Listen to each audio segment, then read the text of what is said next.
Tudo que eu falei até agora, à exceção do encontro de Deus, é confusão na vida daquele homem. Riqueza aparece na história, uma volta à terra, a reconciliação com Esaú, um trecho anterior. Siquém aparece na história, Diná aparece na história. A vingança de Simeão em Levi, que é uma vingança bastante sangrenta, um trecho imediato anteriormente ao que nós lemos. Depois tem um segundo encontro com Deus em Betel, e ali ele vira Israel. Há coisas de bênção na vida de Jacó e de sua família acontecendo, mas em meio a uma grande turbulência. As coisas não estavam fáceis. E talvez se fosse um de nós, já estivesse pensando como é que ia dar o passo seguinte, porque a coisa estava bem confusa na vida desse patriarca. Então Jacó atende ao chamado de Deus e cumpre a sua jornada, envolvendo Siquém, que é bastante pontual aqui nessa relação de contexto. E a sua fidelidade, então, naquele momento é posta à prova, com o chamado de Deus, quando Jacó começa a dar os primeiros passos em direção ao que seria a vida de Israel. Jacó está nesse meio do caminho. E a graça de Deus nesse trecho torna-se claramente evidente quando todas as coisas que denunciavam profundo erro começam a ser acertadas por graça e misericórdia e alguma coisa muito boa começa a acontecer na vida daquele homem. Particularmente, as questões daquela família começam a se ajustar, porque Deus vai tratar do chefe daquela família. E por causa dele, as coisas na família começam a se ajustar. Há pelo menos 6 cenas nesse trecho que eu acabei de ler, com 3 pontos principais. Eu não podia deixar de ser presbiteriano, vou pregar em 3 pontos. Mas cada um deles tem pelo menos 2 pequenos cenários que nós vamos identificar a fim de nós percebermos claramente aquilo que Deus fez aqui. O primeiro deles é que Deus derrama graça sobre a família. Isso se encontra nos 3 primeiros versículos que nós lemos. Há uma manifestação clara da graça de Deus sobre a vida de Jacó. Jacó tinha tropeçado, e tropeçado feio, naquele episódio que envolvia Siquém, e ele temia ser aniquilado. Como é que eu sei disso? Porque no versículo 30 do capítulo anterior, diz o seguinte, o finalzinho do versículo. Sendo nós pouca gente, reunir-se-ão contra mim e serei destruído, eu e minha casa. Quando começa o capítulo 35 que nós lemos, Jacó estava imerso em problemas e tinha um pavor que rondava o seu coração. Eu vou ser destruído e não apenas isso, a minha família também vai ser destruída. Essa era a preocupação de Jacó no início do capítulo 35. Mas Deus, graciosa e pacientemente, chama Jacó até Betel, porque alguma coisa vai acontecer por ali. Isso é ato da graça de Deus. E muitas vezes, do meio da nossa inércia, nós somos chamados por Deus para tomar determinadas atitudes que às vezes não entendemos no momento, mas nós precisamos dar um passo de obediência, porque talvez seja nesse trajeto que Deus vai resolver dilemas da nossa vida e da nossa casa. E assim como Pedro, lá no Novo Testamento, nós vemos Jacó saindo de um tropeço e sendo resgatado por graça misericordiosa do nosso Deus. Vocês lembram de Pedro traindo Jesus e um pouco depois, no texto, Jesus perguntando insistentemente, Pedro, tu me amas? Pedro, tu me amas? Pedro, tu me amas? Isso é o resgate de Deus à mente, perdoa os pecados e nos faz retomar o caminho que devemos prosseguir. Jacó estava em algo semelhante. E nós não podemos nos esquecer que Deus chama aquele a quem quer chamar. Deus traz para si. Deus resgata das trevas e das dificuldades aquele a quem Ele quer dar luz. Ele traz, porque Deus não é Deus que deixa seus filhos pelo caminho. Nós, por causa da nossa pecaminosidade, da fugacidade dos nossos pensamentos e até como fez com Jacó e como fez com Pedro lá nos Evangelhos. Então, o primeiro ato é uma manifestação da graça de Deus sobre Jacó. O segundo ato é que Jacó responde ao chamado da graça de Deus, aceita as orientações espirituais do Senhor, para ele e para a sua família. Versículos 2 e 3. A resposta de Jacó ao chamado de Deus é uma deveria ou não obedecer a Deus. A obediência a Deus deve ser algo imediato na nossa vida. Nós que conhecemos ao Senhor, devemos fazê-lo. Aquele que não conhece ao Senhor, o impenitente, ele não tem a obrigação de responder a Deus, porque ele simplesmente não conhece a Deus. Mas nós temos a obrigação de responder positivamente. E a obediência imediata dele traz uma nova luz de espiritualidade sobre a sua casa. Jacó talvez não tivesse sido suficientemente zeloso para com a sua família, como a partir daquele momento. Como é que nós sabemos disso? Porque o texto sugere que Jacó tinha feito vista grossa para os ídolos do meio da sua família. Ora, se ele sabia que havia ídolos, e se aqui ele diz, deitem fora os ídolos, é porque ele sabia que havia ídolos ali. Aquele povo, a sua família, e nós temos que entender a família nesse contexto como uma extensão, né? Ele cuidava não apenas da sua família de sangue, mas de todos os que dependiam dele como um clã. Então, dentro dessa família havia ídolos, e ele sabia disso. Porque nesse momento, sem qualquer tipo de revelação especial de Deus, ele, quando entende que Deus o chamava para recuperar algumas coisas na sua família, ele inicialmente faz o seguinte: joguem fora os ídolos de vocês. Então Jacó parece que está recuperando, ou quem sabe criando, um zelo especial pelo aspecto espiritual da sua família. Nós não temos nenhuma informação de que faltava pão, faltava leite, faltava tenda, faltava roupa, sandália, não faltava nada. O nosso problema é que muitas vezes nós olhamos para a nossa família e só nos preocupamos com a falta material e não nos preocupamos com a falta espiritual. E eu vou dizer a vocês com toda a liberdade da Escritura, você pode ter uma família a qual, eventualmente, faltem coisas materiais, mas jamais você pode descansar se a sua família tiver falta espiritual. Porque ali está o segredo de tudo. E Jacó parece que começa a descobrir isso aqui, mas Jacó não é neófito, ele já andava com o Senhor. Ele já ouvia Deus, ele já se encontrava com Deus. E neste momento parece que os seus olhos são abertos e ele percebe, puxa vida, eu tenho suprido a minha família com tudo, só não tenho suprido com uma verdadeira fé. E naquele momento ele diz, joguem fora os ídolos.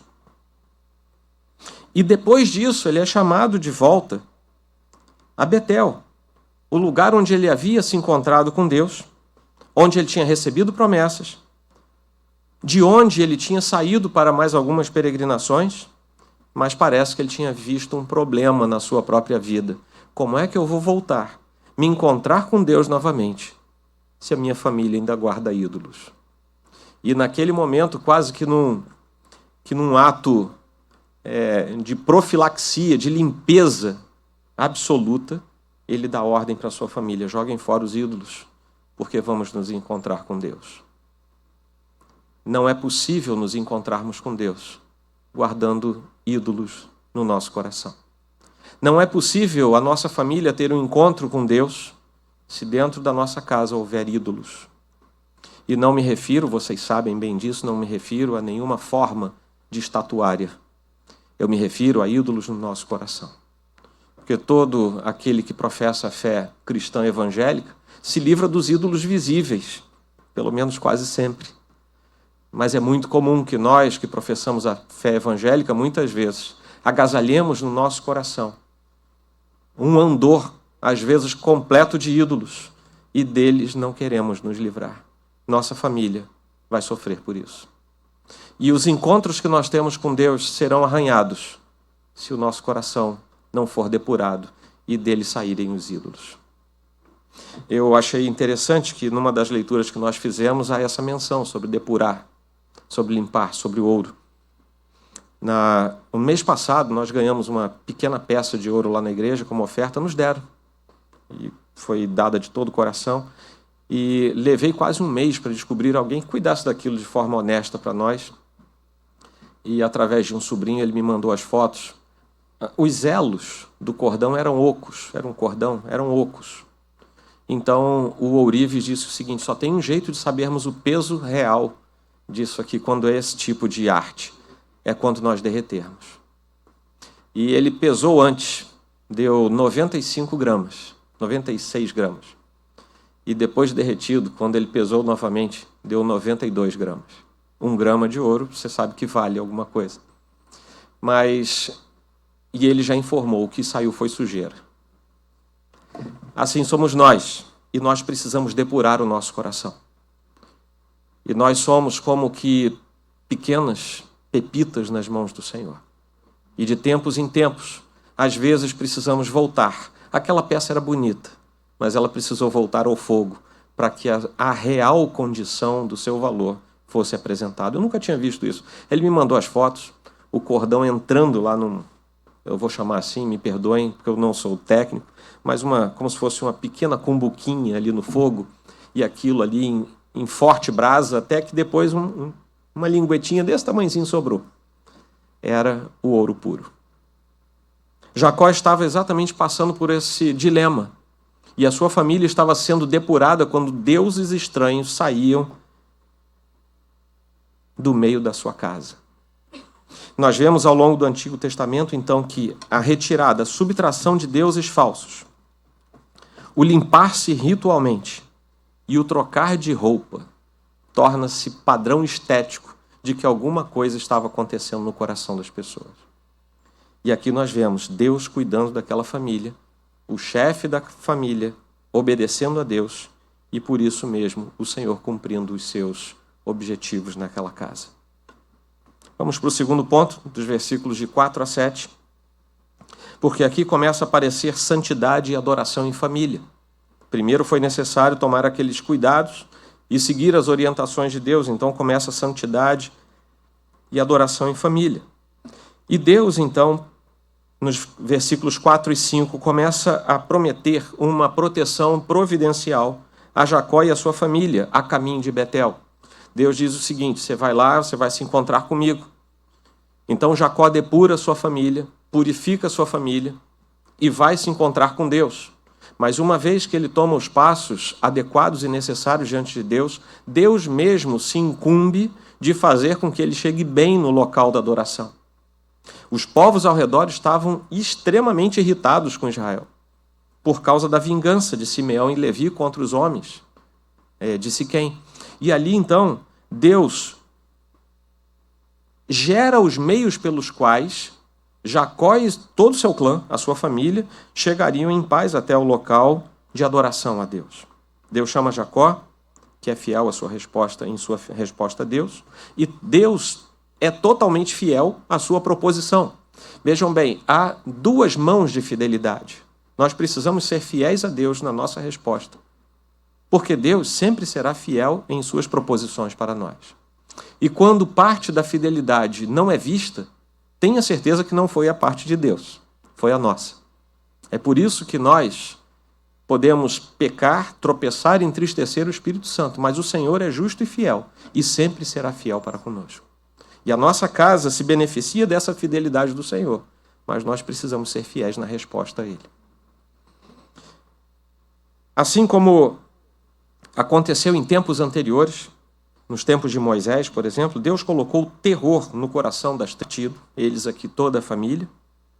O terror de Deus invadiu as cidades que lhes eram circunvizinhas e não perseguiram aos filhos de Jacó. Deus promoveu os meios pelos quais eles chegariam ao local de adoração e de encontro com Deus. E todo elemento de idolatria e de culto estranho fica para trás, é entregue nas mãos de Jacó. E Deus, então, honra mais uma vez a sua fidelidade, protegendo em cada passo do caminho aquela família da aliança de Deus. Qual é a lição que nós temos aqui para nós? É que o caminho pode ser difícil. O caminho pode ser cheio de percalços. O caminho pode ter obstáculos que você vai olhar e naturalmente vai ter certeza que não consegue passar. O caminho vai ter obstáculos, muitas vezes humanos, de traição, de vaidade, de vingança, malignidade, maldade.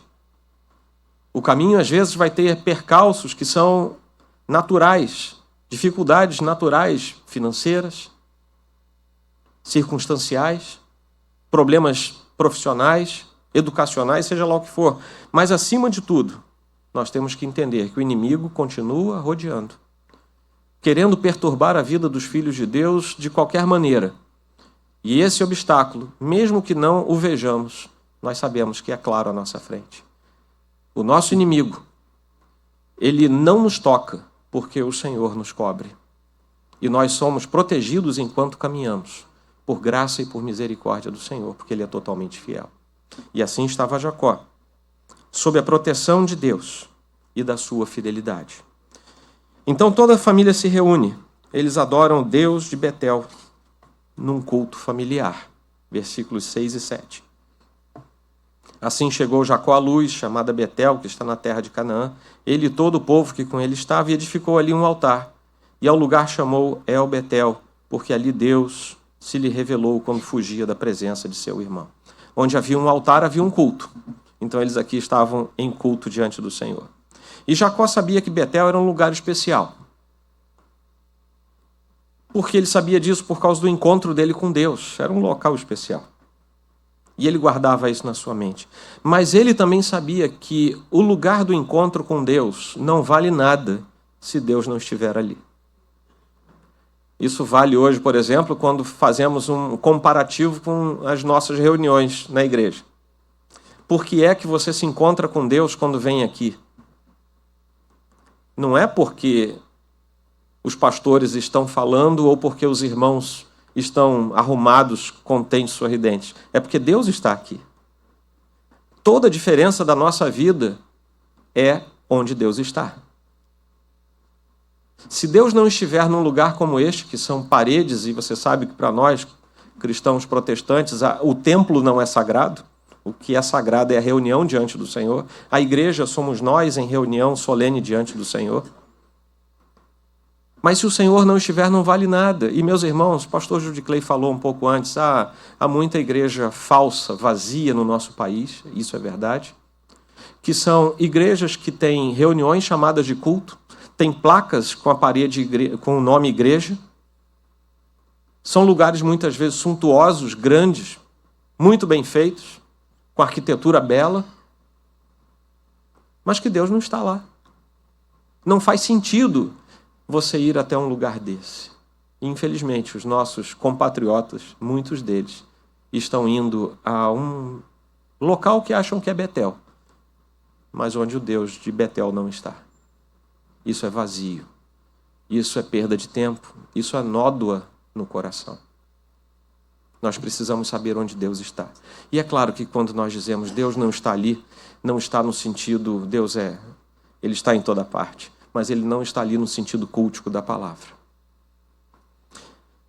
Jacó, portanto, sabia que aquele lugar não significava nada sem o Deus de Betel, e é por isso que ele chama esse lugar agora de El Betel, que não é apenas a casa de Deus, mas El Betel quer dizer o Deus da casa. E ele aqui invertendo essa história com essa pequena partícula El que ele coloca no começo, ele identifica que ele não está indo se encontrar com um lugar, ele está indo para um lugar se encontrar com Deus que está naquele lugar. E essa deve ser a sua percepção todo domingo quando você sai de casa. Aliás, eu diria mais, se nós nos espelharmos um pouco nos textos dos puritanos, eu diria o seguinte: quando terminar este culto, você deve começar a sonhar e a se preparar para o culto de domingo que vem. Porque assim os nossos irmãos deixaram registrados. Quando terminavam os serviços espirituais de um domingo, eles começavam a se preparar para o domingo seguinte. E nós perdemos esse hábito. A nossa vida é muito agitada. Não vivemos mais em pequenas vilas do século XVIII, século XVII.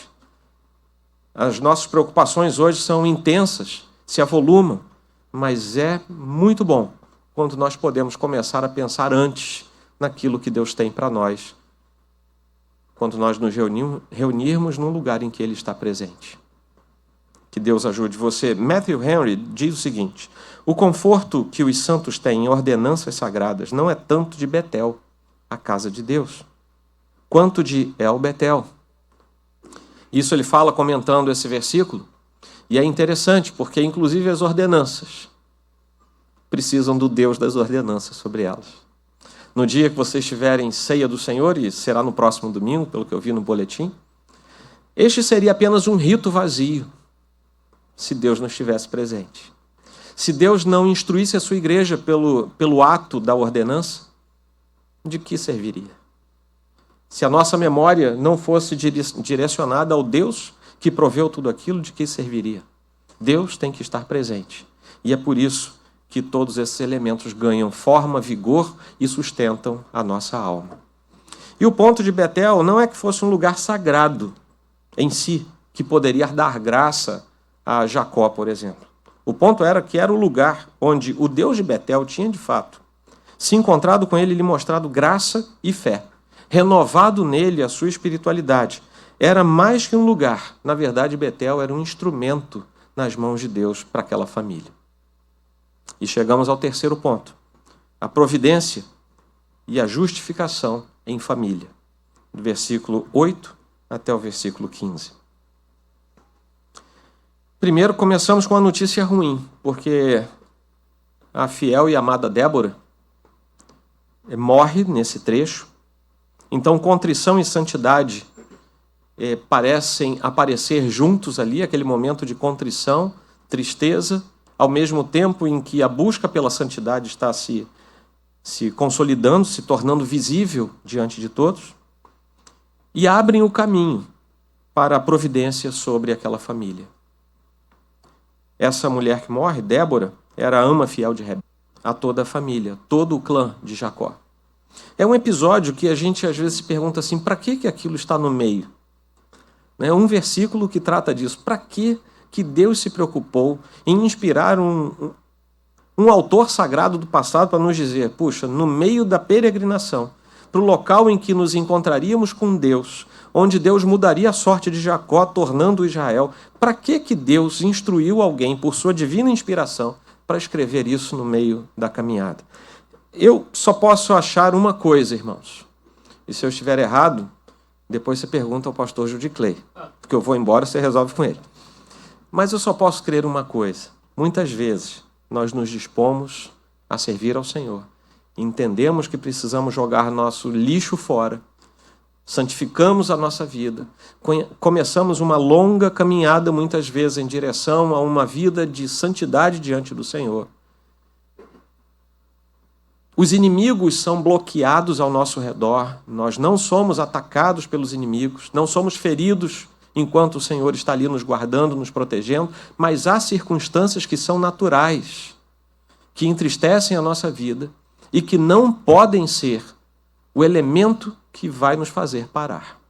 Você pode dar uma pausa. Eles precisaram sepultar Débora. Eles precisaram fazer luto. Eles precisaram estar diante do Senhor com seu coração rasgado, diante do Senhor, dizendo, Senhor, nós estamos indo nos encontrar contigo. Será que isso aqui foi mais um dos ataques do inimigo? Às vezes não, meus irmãos. Nós somos sujeitos a circunstâncias naturais por causa dos nossos pais que nos representaram lá atrás e por causa do pecado que está sobre este mundo, nós sofremos elementos que não gostaríamos de sofrer, mas diante dos quais temos que reconhecer que não foi o peso da mão de Deus contra nós e nem foi o inimigo se levantando naquele momento. São elementos da nossa natureza caída que vem sobre nós. Você perde parentes, você tem doenças, você tem dificuldades as mais diversas. As circunstâncias podem ser as mais amplas possíveis. E talvez você na caminhada diga assim, Senhor, eu preciso de um refrigério, eu preciso descansar, estou sepultando isso que aconteceu comigo. O que você não pode fazer é parar, porque Betel ainda não chegou. Isso você não pode fazer.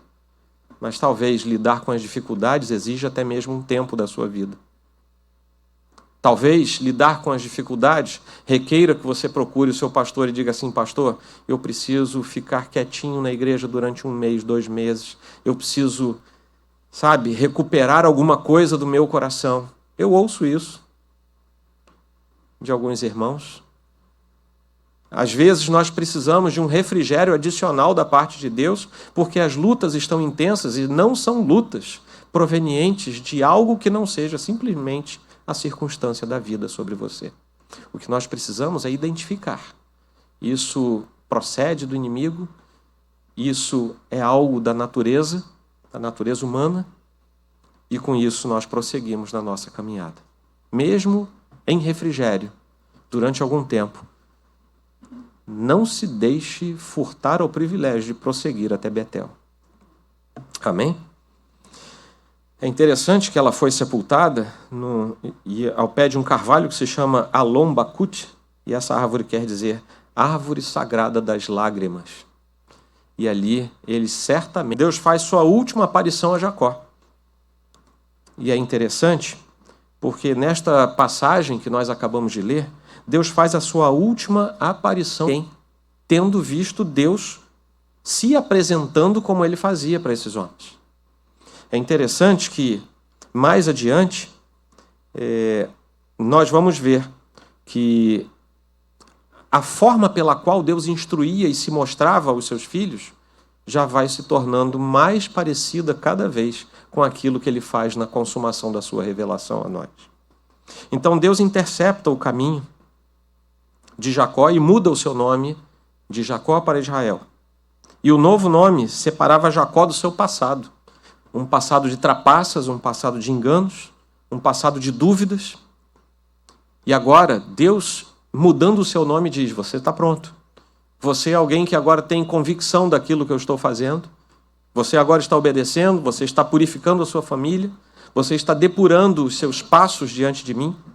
E por causa disso, Deus vai lá e muda o seu nome. Aquele mesmo Deus que olhava para Jacó e tentava, né, claro, entre aspas, Deus tentava fazer com que ele entendesse, agora Deus diz: agora você é Israel, você entendeu o que eu quero. E naquele processo, então Deus chama Israel e renova sobre ele as suas decisões. Aqui estamos diante do princípio da doutrina da justificação, porque Deus não olha mais como nós ainda somos, mas ele olha para nós como nós já somos em Cristo Jesus. Eu não sei se você já parou para pensar como é que Deus olha você. E é claro que isso tudo são figuras de linguagem que nós usamos. Mas como é que Deus olha hoje para você? É como você se olha no espelho? Será que Deus, quando olha para você, ele vê você daquele jeito? Ele vê você com a camisa azul, com uma roupa estampada, seu cabelo grisalho, seu cabelo tingido, né? As irmãs gostam de manter a cor do cabelo e às vezes até de alterná-los. Mas vejam bem, Deus nos olha através de Cristo Jesus. E eu tenho para mim, isso não é canônico, digo eu, não o Senhor. Eu tenho para mim que Deus, quando nos olha, ele nos olha sim através de Cristo Jesus. E quando ele nos olha hoje, ele não nos vê necessariamente como nós ainda somos, mas ele nos vê como nós já somos em Cristo, coisa que nem nós sabemos como será. O que eu sei pela palavra de Deus é que eu ainda preciso morrer, se o Senhor não voltar antes. Um dia eu preciso ressuscitar em Cristo, se eu não for arrebatado. E um dia tenho que ser glorificado. Nesse dia eu vou estar diante de Deus. E é aquela figura que estará diante de Deus glorificada que Deus já conhece, o Senhor já conhece. E para ele conhecê-la, ele nos olha através de Cristo. Porque foi Cristo quem nos deu essa condição. E o Senhor Deus que está aqui, por sua eternidade e por sua consciência de todas as coisas, sua ciência de todas as coisas, ele quando nos vê também como nós seremos, coisa que nós ainda não conhecemos. Aqui está, por exemplo, o princípio da doutrina da justificação. Por um decreto de Deus, por causa daquilo que Cristo fez e aquilo que foi servido fazer em nosso coração pelo ato de Cristo, nós já somos algo que nem nós mesmos sabemos, mas Cristo sabe, Deus sabe, e o Espírito Santo, quando age em nós, já sabe o que está fazendo. Nós já não somos mais daqui, nós estamos peregrinando nessa terra.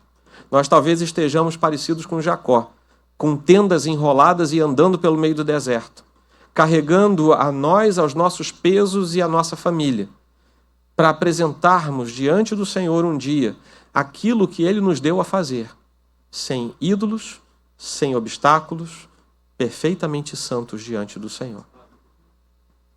Deus então remonta as palavras que Ele tinha falado a Adão. Quando ele manda que Adão seja fecundo e se multiplique, Deus volta então a lembrar da aliança da criação, quando ele manda que Jacó faça a mesma coisa. Ele tinha estabelecido uma graça, uma aliança por meio da graça com Abraão, e agora ele a reanima, a revive para Jacó, nesse momento em que Jacó passa a ser Israel. E a partir daquele momento, com tudo isso feito, Deus então muda a sua forma de revelação. José, que é o próximo patriarca, ele já não viu essa manifestação do Senhor. José sonhava. José recebia as informações do Senhor através de sonhos. O Senhor já não aparecia mais para José. E depois nós vemos Moisés, que por graça do Senhor vê as costas dele. O Senhor muda a sua forma de revelação. Ele não precisa fazer a mesma coisa e da mesma coisa todas as vezes. Ele é soberano, ele escolhe como nos falar. E o Senhor nos falou pelos profetas, pelos homens do passado, até que Cristo Jesus veio e ele passa a nos falar no Filho, através do Filho. Isso está lá em Hebreus. E o Senhor, então, consolida sobre nós. Eu gostaria que você soubesse o seguinte: quando você ouve a palavra de Deus sendo exposta ao seu coração, você ouve mais de Deus do que Jacó ouviu tendo visto o Senhor. Ele não ouviu sobre Cristo, ele não ouviu sobre a bem-aventurança eterna. Ele não ouviu sobre a igreja do Senhor pura e imaculada. Ele ouviu apenas uma orientação específica. Levanta daqui, vai para ali. Quando você ouve a palavra de Deus sendo proferida, particularmente numa igreja saudável, quando a palavra de Deus é exposta ao seu coração, a cada domingo você ouve mais do que Jacó ouviu tendo visto o Senhor. Isso é um privilégio que nós temos, porque os santos do passado sequer imaginavam que um dia haveria grupos assim reunidos ao redor do globo, em lugares onde é permitido e em lugares onde é proibido. Em lugares em que há igrejas muito grandes e saudáveis, e em outros lugares em que, para encontrarmos igrejas saudáveis, somente congregações pequenas. Os santos do passado não faziam ideia da amplitude da revelação de Cristo. Eles imaginavam, eles esperavam, eles gostariam de ver, mas não viram.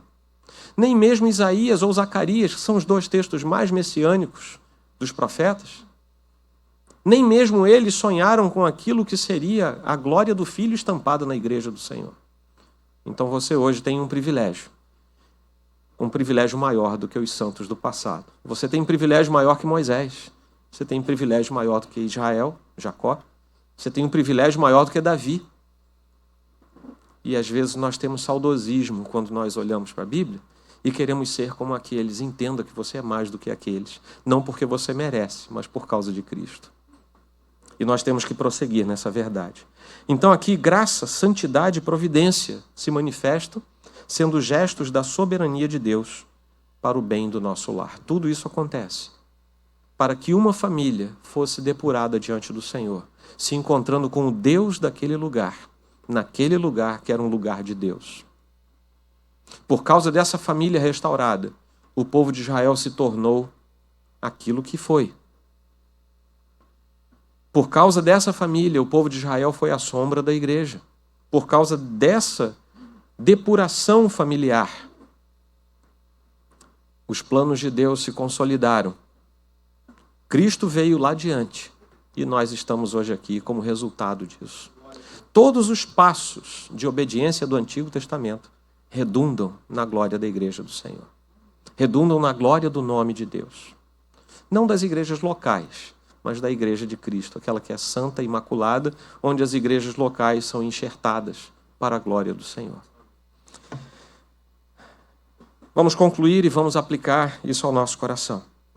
Deus visita Jacó no momento da sua maior necessidade, talvez no momento da sua maior privação de tranquilidade diante de Deus. Ele tinha medo de morte, ele enfrentou a morte de Débora. Logo depois do que nós lemos, Raquel vai morrer, a sua esposa amada vai morrer. A família estava em perigo de idolatria, havia ídolos, e a família também tinha perigo de divisão. Não vamos nos esquecer de como tinha sido o casamento dele e o que isso tinha gerado no meio da sua família. Mas Deus visita seus filhos em meio aos maiores pavores possíveis. Se você é filho de Deus, se a sua família é de Deus, por mais que você enfrente as maiores vicissitudes, esteja certo de uma coisa: você pode não ter certeza quando vai passar, como vai ser depois, mas uma coisa você tem certeza absoluta: Deus vai intervir na minha casa.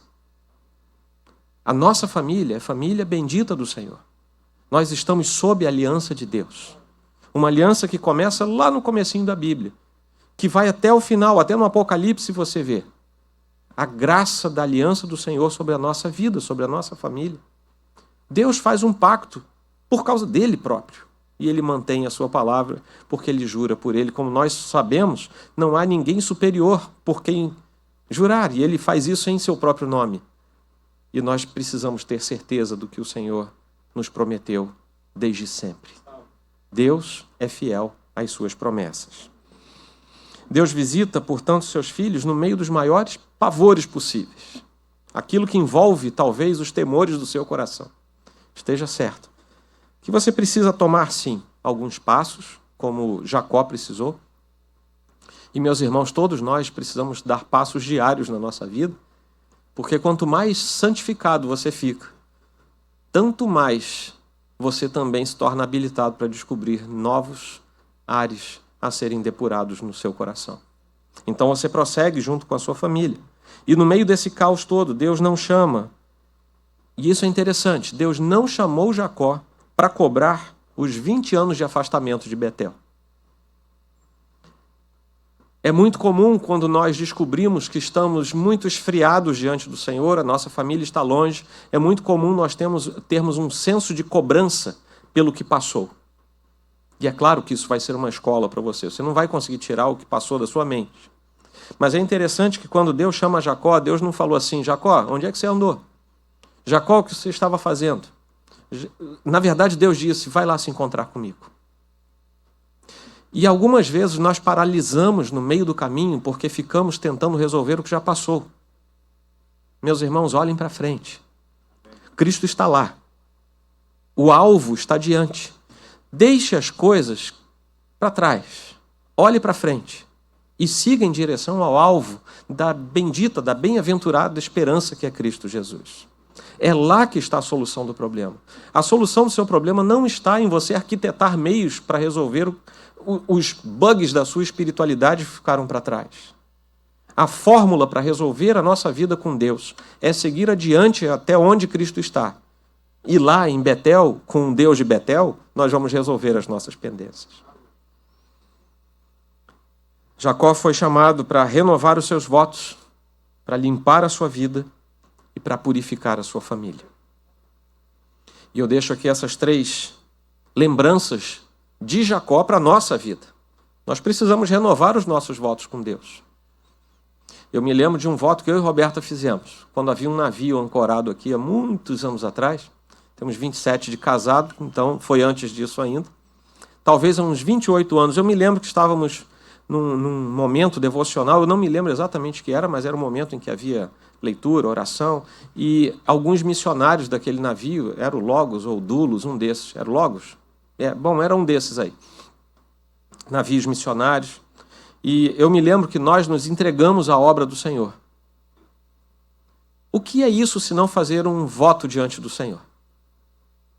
Senhor, nós queremos ser desgastados na tua obra. Eu acho que a gente não deveria ter usado a palavra desgastados. A gente só deveria ter dito: queremos fazer a tua obra, porque ele resolveu atender o nosso voto. E às vezes a gente se sente desgastado, mas é um desgaste que nós entendemos como a morte de Débora. É uma dificuldade que às vezes aparece e o Senhor mesmo nos traz o refrigério e nós prosseguimos. São coisas naturais. A gente se desgasta às vezes na obra, pela natureza da própria obra. Então nós precisamos renovar os votos. Quando é que renovamos os votos? Quando eles foram feitos, o Senhor os acolheu. Você não precisava ter feito voto nenhum, principalmente seu voto de santidade diante do Senhor. Mas você fez, então agora honre o que você fez. Chegue diante dele, peça para o Espírito Santo sondar você e trazer à sua memória, eventualmente, questões que estejam esquecidas no seu coração. Porque, meus irmãos, é normal, depois de 5, 10, 20, 40 anos, nós esquecermos de algumas coisas. Mas o Senhor não esquece. Peça a Ele para renovar a sua mente, trazer à tona o que você precisa renovar em termos de votos diante dele. E seja fiel ao Senhor. Você vai ver como é gostoso você renovar os seus votos diante de Deus. A gente faz isso no casamento, né? Boda de prata, vamos renovar os nossos votos. E isso é muito saudável, até porque está se tornando cada vez mais raro. Então, quando alguém faz isso, é quase um dinossauro na nossa sociedade, né? Antigamente eu ficava boquiaberto com gente celebrando bodas de ouro. Meu Deus, 50 anos. Pois quando eu e Roberta celebramos a nossa boda de prata, nós ouvimos de várias pessoas.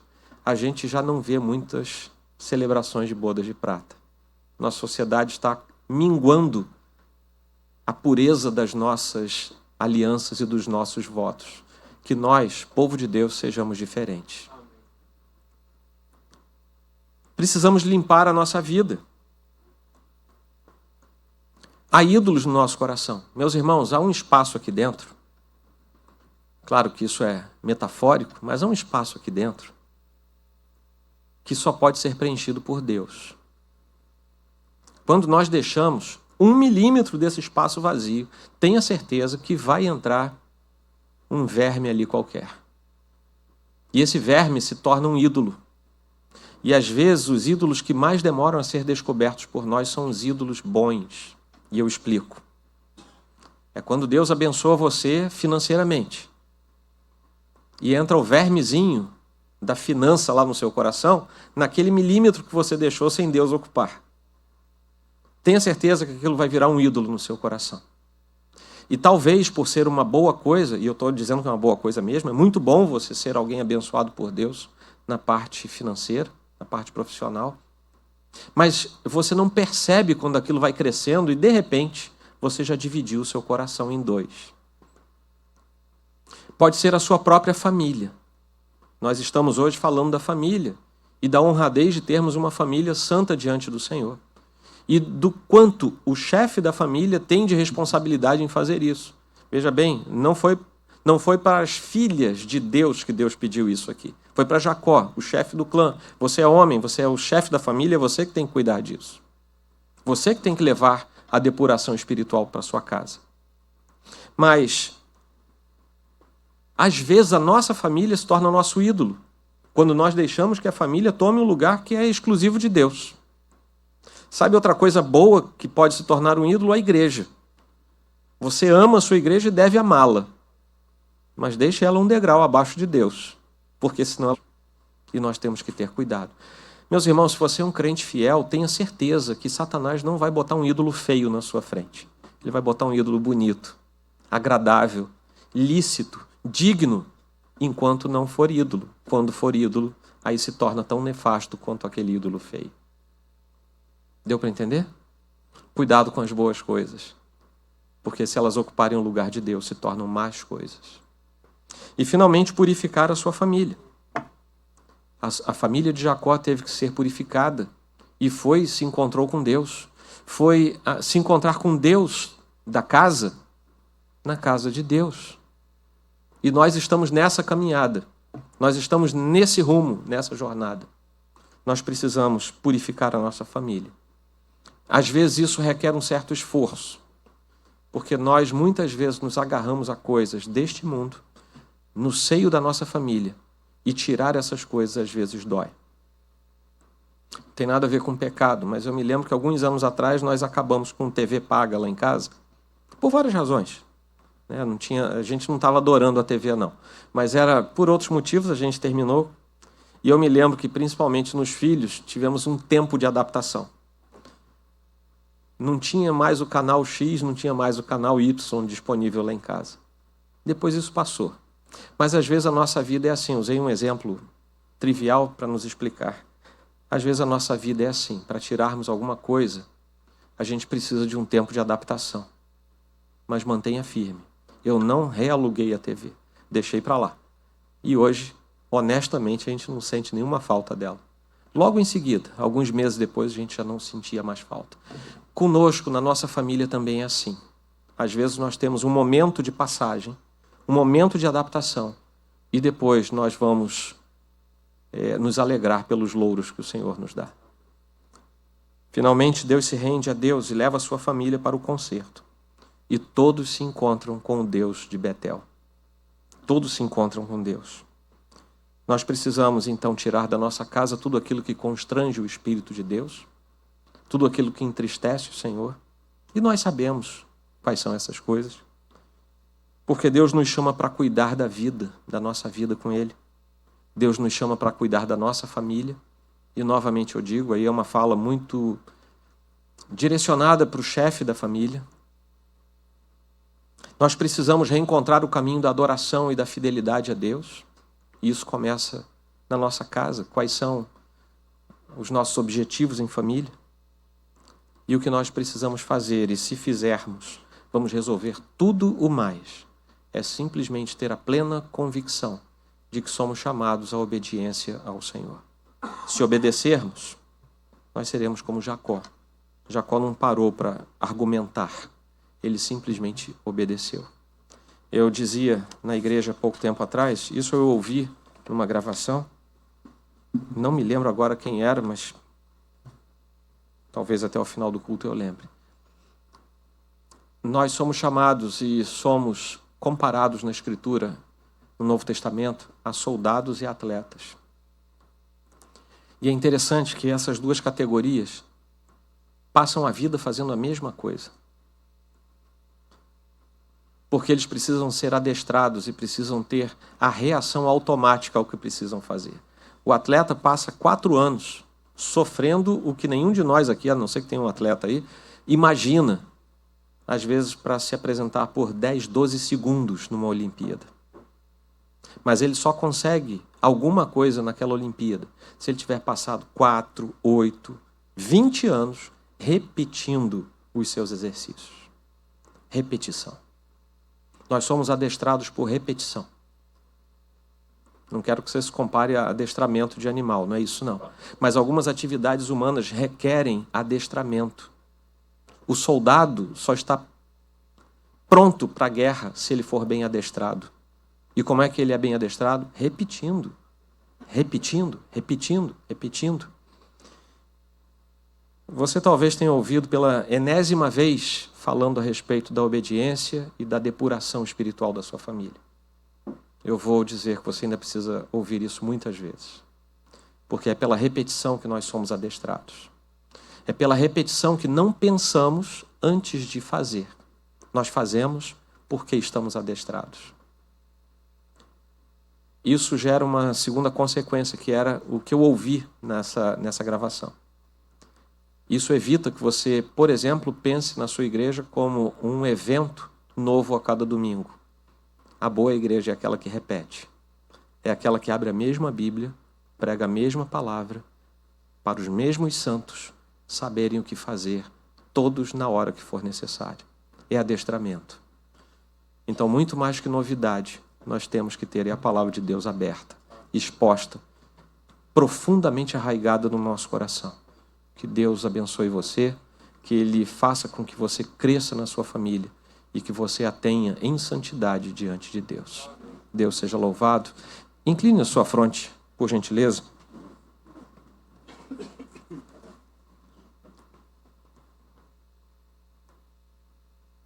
Senhor Deus, a Tua palavra foi exposta ao nosso coração nesta manhã.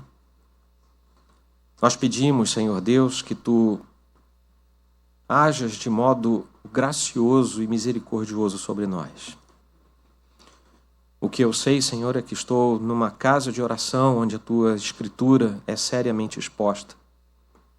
Mas o que eu não sei é como está cada um destes meus irmãos, como estão suas famílias, como está a sua vida diante do Senhor. Isso eu não sei e, na verdade, não preciso saber. O que eu sei, Senhor, é que Tu nos dás a orientação por Tua palavra. E nesta manhã de domingo, ó Deus, nós, mais uma vez congregados diante do Senhor, a ouvimos. E eu peço que ela gere fruto, e fruto de abundância na vida dos irmãos desta igreja. Que as famílias deste lugar sejam famílias realmente benditas do Senhor. E que sejam famílias, ó Deus, cuja frutificação não apenas as alimente, mas também gere sombra e alimento a quem estiver perto. Amém.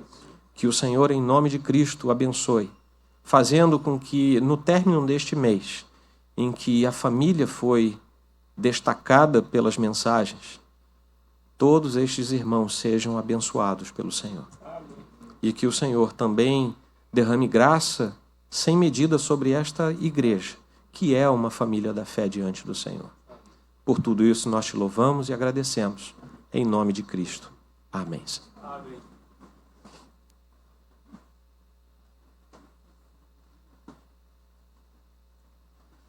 Som. Meus irmãos, que bênção. Pastor Joel, muito obrigado. Sua disposição de vir aqui nos servir. Fomos grandemente edificados pela palavra que acabamos de ouvir. Que o Senhor nos dê a sabedoria de aplicar o que nós ouvimos. Eu queria sugerir que nós encerrássemos o culto dessa manhã cantando um hino que temos cantado com relativa frequência. O hino está descrito na liturgia, o hino 212 do Inário, e o título é Fonte és tu de toda a bênção. Eu vou pedir aos irmãos que vão nos ajudar a cantar. 17, perdão. A Dília já está aqui ao piano.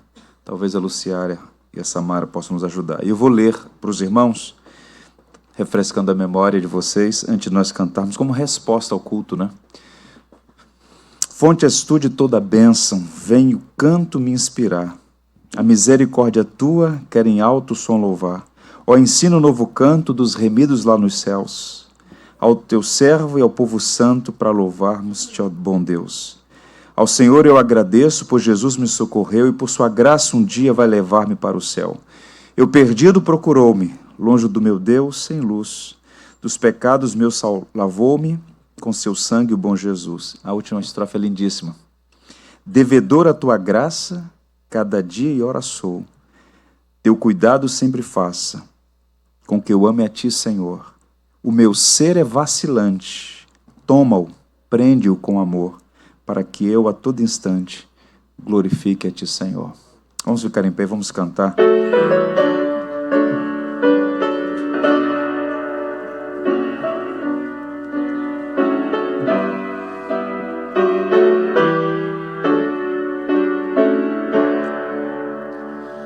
Fonte és tu de toda bênção, vem o canto me inspirar.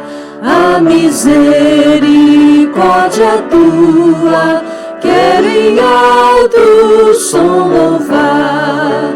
Oh, ensina um novo canto dos remidos lá nos céus. Ao teu servo e ao povo santo, pra louvarmos-te, bom Deus. Ao Senhor eu agradeço, pois Jesus me socorreu. E por sua graça um dia vai levar-me para o céu. Eu perdido procurou-me, longe do meu Deus, Senhor. Dos pecados meus lavou-me, com seu sangue o bom Jesus.